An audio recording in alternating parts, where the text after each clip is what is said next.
तो कैसे हैं दोस्तों? शानदार, मैं भी शानदार। आइए आज मिलकर बात करते हैं। हमारा नंबर वन कौन, दोस्त या दुश्मन? सही पहचाने। तो पहचान गए तो फटाफट शेयर कर दें, सब्सक्राइब कर दें, बेल आइकन दबा दें। जो लोग मुझे सपोर्ट करना चाहते हैं, जो मित्र, वो मुझे खूब शेयर भी करें। और अगर बैंक फाइनेंस के थ्रू मुझे सपोर्ट करना चाहते हैं तो मैंने बैंक की डिटेल नीचे दे दी है, आप कर सकते हैं। तो मुझे आप लोग ये बताएं कि दोस्त पे बात करना ज्यादा अच्छा लगता है या दुश्मन पे? क्या कहते हो? गब्बर सिंह को लाएं? हमारा गब्बर सिंह लेकिन हमारा दोस्त है, जो उसके तरीके चाहे जो भी हो, काम वो सही करता है। चलो आज फिर हम बातें करते हैं हमारे पाकिस्तान पे। तो ये जो इसकी जो मतलब जो बना है ये देश, ये बना ही विद्रोह के दम पे था। यानी इनका जो सेंटर लॉजिक जो था, सेंटर जो थीम थी, एंटी हिंदू या भारत विरोध, है ना। भारत विरोध कहें या हिंदू विरोध कहें, दोनों ही एक दूसरे के पूरक हैं। यानी सिक्के के दो पहलू हैं, भारत और हिंदू एक ही बात है ना। तो जो मुस्लिम फेथ, जो पाकिस्तान का मुस्लिम फेथ था, उसको आग देते देते, हवा देते देते ये एक नफरत के बेसिस पे, मतलब नफरत की हद तक पहुंच गए और भारत से तो अलग हो गए। अब भारत से अलग होने के बाद इनकी जो सेंटर थीम रही, विदेश नीति रही, या यूं कह ले कि इन्हें करना क्या है, तो इन्हें करना क्या है, इस काम के लिए इन्होंने क्या चुना? इन्होंने सिर्फ बेचा तो क्या बेचा, मतलब मुस्लिम वर्ल्ड में जाके इन्होंने बेच दिया अपना हिंदुओं से घृणा या भारत विरोध। भारत से घृणा, भारत देश से घृणा, जहां से ये निकले हैं, जहां से ये अलग हुए हैं, अपने आप को हमेशा या तो ये अरबियों के नजदीक बताते रहे या तुर्कियों के, टर्किश लोगों के नजदीक बताते रहे। लेकिन जो अपनी 10,000 साल पुरानी परंपरा है, जो खून में हमारे बैठा हुआ है, वो भूल गए। तो मुस्लिम फेथ होना और सांस्कृतिक तौर पे अलग दिखाना, दोनों अलग बातें हैं। आप धर्म के आधार पर मुस्लिम हो सकते हैं, लेकिन संस्कृति के आधार पर आप कैसे अपने आप को उस जमीन से, जो 10,000 साल पुरानी आपके रगों में बह रही है, बोलना, कपड़े पहनना, आपका पहनावा कह लो, आपके खान पान की आदतें कह लो, आपके रीति रिवाज कह लो, आप कितने शहनाइयां कौन बजाता है बताओ? अरबी वर्ल्ड में क्या कहीं शहनाइयां बजती क्या? पापा पापा पापा पापा कौन बजाता है? ये मुस्लिम वर्ल्ड में कहीं शहनाइयां है? तो संस्कृति के तौर पर आप अपना नाम कुछ भी उस्ताद अहमद खान रख लें या कुछ भी सुल्तान खान रख लें, उससे क्या फर्क पड़ता है? आप बजा तो शहनाई ही रहे ना। शहनाई कहाँ की परंपरा है? तबले बज रहे हैं, हारमोनियम बज रहा है, हिंदुस्तानी क्लासिकल बज रहा। भारत में दो संगीत पद्धतियां हैं, एक हिंदुस्तानी संगीत पद्धति और एक कर्नाटकी संगीत पद्धति। भारत में दोनों चलती। उत्तर भारत में जनरली जो हम म्यूजिक सुनते हैं हिंदी का, वो हिंदुस्तानी पद्धति में है। और पाकिस्तान का संगीत भी देख लो आपको, उसमें पंजाबी टच मिलेगा। जो बड़े बड़े लग्गे और वो परन बजाते हैं, बड़े बड़े लंबे और ऊंचे सुरों में गाते हैं। तो पंजाब में ट्रैक्टर चलते हैं, इस खेत से उस खेत तक पहुंचाने के लिए जो आवाजें पहुंचाई जाती, जोर से बोला जाता है और उसी में गा के सुनाया जाता है। तो यही पंजाब में भी है, पाकिस्तान में भी वही है। तो बेसिकली संस्कृति के तौर पे कोई अंतर नहीं है। तो अपने आप को अंतर दिखाने के लिए अब कूल्हे मटका मटका के नाचना ही रह गया है कि हम अलग हैं, हम अलग हैं, हम अलग। वो इमरान चाचा बता रहे। तो फॉरेन पॉलिसी की तौर पे आज इनके पास ठेंगा कुछ नहीं है। तो देखिए, हरिमोहन सर हैं, हरिमोहन सर की स्टडी के आधार पर, उनकी रिसर्च है, बहुत बड़ी रिसर्च है, उसके आधार पर मैं आपको कुछ बेसिक पॉइंट्स बता के आपको थोड़ा इजी करके बताना चाहूंगा। देखिए, पाकिस्तान का सेंटर थीम क्या था? Anti India. एंटी इंडिया में भी उन्होंने ये पाकिस्तान को पाकिस्तान में इतनी समझ नहीं है कि किसकी चाल को ये समझ जाए।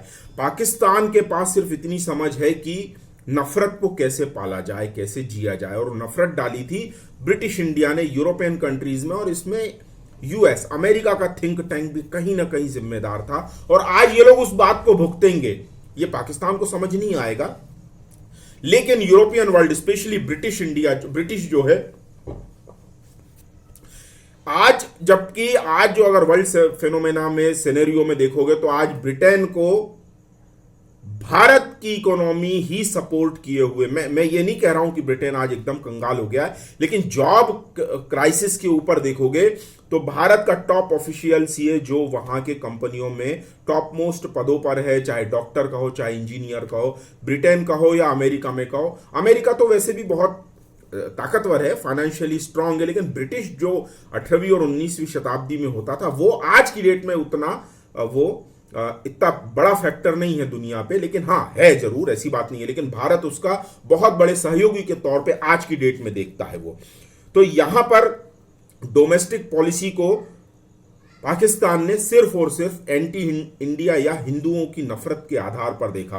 तो आज जिस तरह से भारत की इकोनॉमिक ग्रोथ हो रही है वो पाकिस्तान उसके आसपास भी नहीं है, और जिस तरह से भारत में बच्चे पढ़ाई करते हैं वैसा पढ़ाई का ढांचा भी पाकिस्तान में नहीं है, क्योंकि हमारी जो पश्चिम की सीमा है वो जरूर थोड़ा सा पाकिस्तान और ये वो बातें करती है, लेकिन आप यकीन मानिए कि जो साउथ इंडिया है, केरल है, तमिलनाडु है, तेलुगु है, मैंने आंध्र प्रदेश है, और वहां से तमिलनाडु हो गया, चार स्टेट जो है वो बिल्कुल साउथ इंडिया की स्टेट है। वहीं आप चलो नॉर्थ ईस्ट में, तो वहां ना आप ये मानिए कि पाकिस्तान और उसकी आइडियोलॉजी को बिल्कुल नहीं समझते हैं, बिल्कुल नहीं समझते वो, बिल्कुल उनका काम अलग है। एक तो साउथ में उनकी अपनी लैंग्वेज है और वहां से फिर वो इंग्लिश में भी अच्छी पकड़ रखते हैं, तो उनका ऐसा सेंटीमेंट जो खास ऐसा पाकिस्तान के लिए ना, पॉजिटिव नेगेटिव ज्यादा बातें वहां होती भी होगी लेकिन ऐसी कोई ऊपरी सतह पर नहीं आती जैसी हिंदी बेल्ट में और राजस्थान पंजाब तरफ बातें होती है, क्योंकि बहुत सा कल्चर मिलता था ना वहां से जब अलग हुआ पाकिस्तान। तो भारत का ग्रोथ के लिए देखिए एक जो हिस्सा है वो पाकिस्तान के साथ उबल सकता है, लेकिन दूसरा जो हिस्सा है जो साउथ इंडिया है, नॉर्थ ईस्ट इंडिया है, वो बिल्कुल ऐसे उसको कोई फर्क नहीं, उसके दशक दर दशक उसने अपनी रफ्तार को बिल्कुल बराबर बनाए रखा। और एमपी से हूं मैं, एमपी आज नंबर 1 कंट्रीब्यूशन में है व्हीट का, जो कंट्रीब्यूट करने वाला मतलब प्रोडक्शन में होगा यूपी होगा, या मुझे नहीं पता व्हीट प्रोडक्शन में नंबर 1 कौन है। व्हीट डिस्ट्रीब्यूशन में मध्य प्रदेश है जो नंबर 1 हो गया इंडिया में। तो ये ग्रोथ अपनी बराबर चलती रही। कश्मीर 370 धारा हट गई, यहां से कश्मीर की भी कहानी खत्म हो गई, और गिलगित और बाल्टिस्तान भी कश्मीर को अल्टीमेटम हमारे यहां से संसद से राजनाथ सिंह जो हमारे रक्षा मंत्री हैं उन्होंने दे दिया है कि भाई आप ये खाली करो। विदेश राज्य मंत्री हमारे एस जयशंकर जी, उनका भी बिल्कुल सिक्सर पे सिक्सर चले जा रहे हैं। मतलब विदेश नीति आज इतनी स्ट्रांग है भारत की कि पाकिस्तान वहां कहीं नहीं ठहरता, और इसलिए नहीं कि पाकिस्तान में कोई कमी है, टैलेंट के तौर पे कई कमी, लेकिन उन्होंने वो चीज अपनी देखी ही नहीं। हाँ एक बात है, अगर इस्लामिक वर्ल्ड में अगर पाकिस्तान जब अलग हुआ था, और कहते हैं ना कि बिना बेईमानी किए, मतलब ईमानदारी से अगर इस्लाम की और समग्र, जैसे हम भारत में हम कहते हैं समग्र हिंदू, वैसे ही समग्र मुस्लिम की, हाँ वो है भी मुस्लिम उम्मा है, लेकिन पाकिस्तान ने क्या बात करी, सिर्फ सुन्नी इस्लाम की बातें करी, और यही उसका नफरत के बेसिस पे भी वो पूरी जो सेंटर थीम थी वो भी वही रही। और जो दुश्मन भी उसने पाले, एक परमानेंट दुश्मन कौन सा पाल लिया, शिया ईरान। शियाओं को सताना, सबसे पहले तो हिंदू सिखों को मारा, जो एक भारत था ब्रिटिश टाइम में, वहां से हिंदू सिखों को यही मुस्लिम उम्मा के नाम से मार भगाया गया। जितनी अलग अलग आपको डिवीजन हिंदुइज्म में मिल जाएंगे उतने पाकिस्तान में नहीं मिले इस्लाम के नाम पर। भारत में सब तरह की जातियां हैं, जो जातियां उसके काम के आधार पर पहचानी जाती, तो वहीं के वहीं सारी चीज सर्कुलेट करती, जो हिंदू इकोनॉमी कहलाती है। हिंदू इकोनॉमी जो कहलाती है वो अपने आप में कंप्लीट है। ब्रिटिशर्स ने इसको तोड़ने के लिए बहुत जतन किए, वो एक अलग केस स्टडी है, आएगी वो केस स्टडी तो मैं उसको फिर मैं बताऊंगा आपको उसमें भी। तो यहां पर इस्लामिक कंट्रीज के 56 जो मुस्लिम देश हैं, ऑयल जो निकालने वाले OIC, यहां पर इसने सिर्फ और सिर्फ अपना इस्लाम बेचा, लेकिन सुन्नी इस्लाम बेचा, और यहां से ईरान जैसा एक अच्छा देश जो दोस्त हो सकता था मुसलमान इस्लाम के नाम पर शिया और सुन्नी की वजह से इसने परमानेंटली अपने एक दुश्मन को बनाए रखा। और यहां पर हिंदू जो भारत था वो पूर्व में, पाकिस्तान के पूर्व में भारत जहां से वो निकला, पैदा हुआ, बना, दुश्मनी के आधार पे, नफरत के आधार पे ही नफरत को पाल के रखा, भारत को हमेशा परमानेंट दुश्मन के तौर पे देखा, और वहीं शिया और सुन्नी के भेद पे इसने ईरान को अपना दुश्मन बना के रखा। इन्हें दो महत्वपूर्ण सीमाओं पे इसने फेथ के आधार पे, सोच के आधार पे, नफरत के आधार पे दो दुश्मन पाल लिए।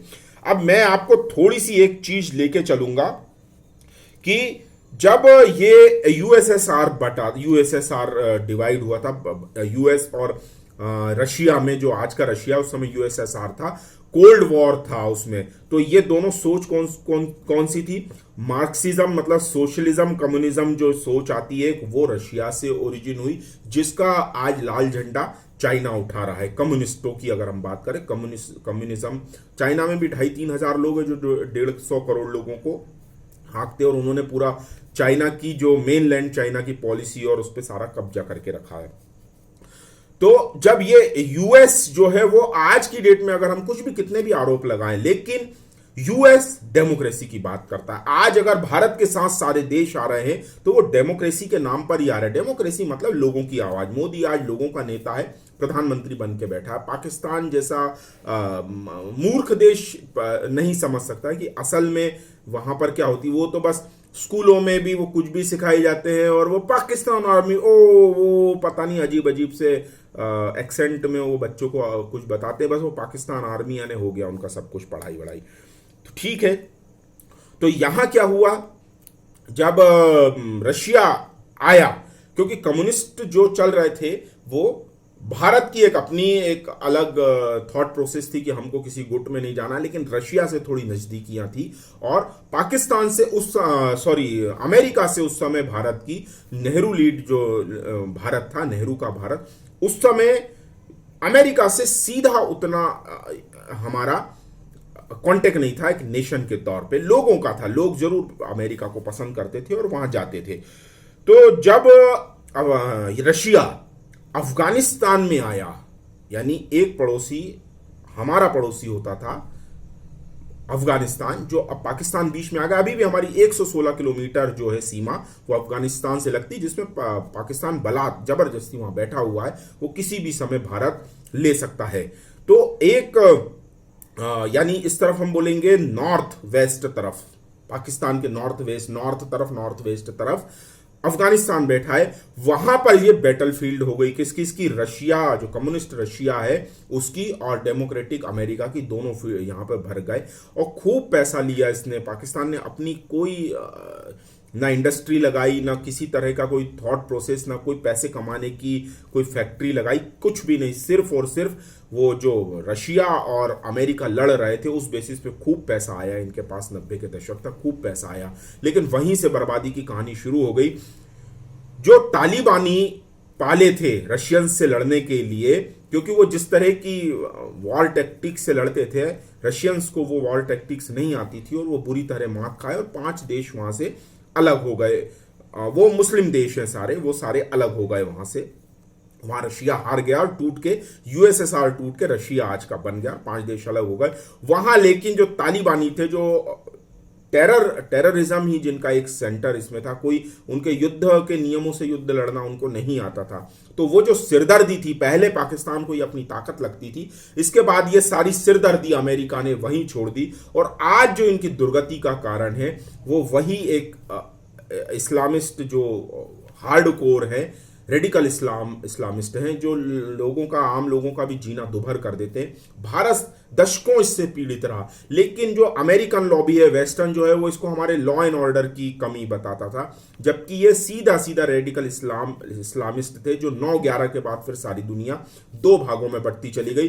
फिर अमेरिका अलग अमेरिका बन के आया, जो सीधे तौर पे भारत को सपोर्ट करता था, क्योंकि भारत 4 दशकों से इस युद्ध से, जो प्रॉक्सी वॉर कहते हैं, उससे लड़ता आया था। और भारत को इस टैक्टिक्स के, इस थॉट प्रोसेस के, इस मेंटालिटी का शुरू से इसका पता था, क्योंकि 1937 से 1942 के बीच में जो पाकिस्तान की थॉट प्रोसेस बनी थी वो इसी नफरत के बेसिस पे बनी थी। जो पाकिस्तान जो 47 में बना वो 1937 के बाद 1942 के बीच में ये जो थॉट प्रोसेस था, ये बहुत बहुत सींचा सहेजा गया, पानी खाद पानी दिया गया इसे, जिसने भी दिया हो। और 47 में पाकिस्तान हमारे सामने दिखा, और वही 9/11 जब हुआ तब अमेरिका के ज्ञान चक्षु खुले। और आज जो ट्रंप सीधी जो बात करता है, रेडिकल इस्लाम की, 9/11 के अटैक की, वो सीधी सीधी इसके पहले के राष्ट्राध्यक्ष सीधी बातें नहीं करते थे। शायद ये यदि अमेरिका का कोई फेलियर रहा हो, अगर हो, तो वो ये होगा जो ट्रंप आज सीधे बात करते हैं कि अमेरिका फर्स्ट, जो अमेरिका के साथ नहीं है वो हमारे साथ नहीं है, ये सीधी बातें करते हैं। अब यहां से यदि मान लीजिए जियो पॉलिटिकल, देखिए दो चीजें तो गई, एंटी इंडिया एलिमेंट गया, इनका इस्लामिस्ट होना वो चला गया, क्योंकि शिया सुन्नी की भेंट वो चला गया। जियो पॉलिटिक्स में जो अपने जिस जगह की जो पाकिस्तान खाता था, वो रशिया टूटने के बाद वो सारी कहानी खत्म हो गई। 9/11 के बाद तो फिर उसकी भी इंपॉर्टेंस खत्म हो गई। यानी आज की डेट में अगर हम देखें तो पाकिस्तान टोटल एक फेलियर नेशन की तरफ बढ़ता हुआ सा दिख रहा है, क्योंकि ईरान कभी नहीं भूलेगा कि पाकिस्तान ने अपने जन्म से, ये चाहता तो सीधे इस्लाम की बात करता, मुस्लिम उम्मा यानी मुस्लिमों के वेलफेयर के लिए बात करता, समग्र मुसलमानों की बात करता, लेकिन पाकिस्तान ने समग्र मुसलमानों की बात नहीं करी। अपनी मक्कारी जो इसके खून में थी, रक्त में जो इसकी मक्कारी थी, थॉट प्रोसेस में मक्कारी थी, वो उसके बाद की विदेश नीतियों में तक दिखी। जो बाहर से जो फंड आते थे, पैसे आते थे, वहां पे भी ये सारी मक्कारियां दिखी। आज पाकिस्तान चाहता तो बहुत कुछ कर सकता था, लेकिन नहीं किया, क्योंकि अलग अकेला इस्लाम फेथ, मुस्लिम फेथ जीना पाकिस्तान के लिए संभव नहीं था। वो सिर्फ सुन्नी सुन्नी सुन्नी इस्लाम करता रहा, और इस पे उसको बहुत से देशों का साथ भी मिला, लेकिन परमानेंट शत्रु इसने अपने पास में पाल लिया। अब हालत हो गई है, पहले भारत थॉट प्रोसेस के आधार पर जब जन्म हुआ, उस आधार पे भारत को इसने एंटी इंडिया एलिमेंट्स के आधार पे एक अपना परमानेंट दुश्मन माना, शिया फेथ की वजह से ईरान को अपना दुश्मन बनाया, और अफगानिस्तान में जो तीसरी बात हो गई, अफगानिस्तान में जो खेल खेला गया पैसों के बल पे, तालिबानियों के बल पे, वो चीज आज इसके गले में पड़ गई। 3 लैंड बॉर्डर पे 3 इसके दुश्मन हो गए, 2 मुस्लिम 1 हिंदू। अब आप सोचिए कि ये देश किस तरफ जा रहा है। इसके बाद इसका ओनली फ्रेंड है चाइना, जिसके आखिरी में ना है। जिसका दोस्त चाइना हो, उसको दुश्मनों की क्या जरूरत है? क्यों? क्योंकि ऐसा कोई सगा नहीं जिसे इस दुष्ट चाइना ने ठगा नहीं।